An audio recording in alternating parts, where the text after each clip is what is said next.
যদি কোনো ইমানদার মনে করে যে না আল্লাহর বিধিবিধান এই যুগে চলে না, সেকুলার এই জীবন যাপনই আমাদের জন্য ভালো, তাহলে তার ইমানই থাকবে না। আপনি একটা পন্থা অবলম্বন করছেন, আরেকজন আরেকটা পন্থা অবলম্বন করছে, আরেকজন আরেকটা ওয়ে অবলম্বন করেছে, এর মধ্যে যে কোনোটি আল্লাহর কাছে গ্রহণযোগ্য হতে পারে। আপনি চেষ্টা করছেন কিনা, আপনার ইচ্ছা আছে কিনা, আন্তরিকতা আছে কিনা, চাওয়া আছে কিনা, আপনি স্বপ্ন দেখেন কিনা, এটা হলো মূল বিষয়।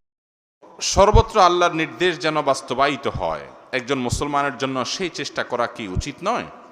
শুধু উচিত না, সর্বত্র আমার নিজের মধ্যে, আমার পরিবারের মধ্যে, আমার সমাজে, আমার রাষ্ট্রে, আমার অফিসে, আমার আদালতে, আমার সব জায়গায় আল্লাহর আদেশ নিষেধ যেন বাস্তবায়ন হয়, আল্লাহর আইন যেন প্রতিষ্ঠিত হয়। এটা প্রত্যেক ইমানদারের মধ্যে আকাঙ্ক্ষা থাকাটা আবশ্যক, জরুরি, শুধু উচিত অনুচিতের ব্যাপার না। যদি কোনো ইমানদার মনে করে যে না আল্লাহর বিধিবিধান এই যুগে চলে না, সেকুলার এই জীবন যাপনই আমাদের জন্য ভালো, তাহলে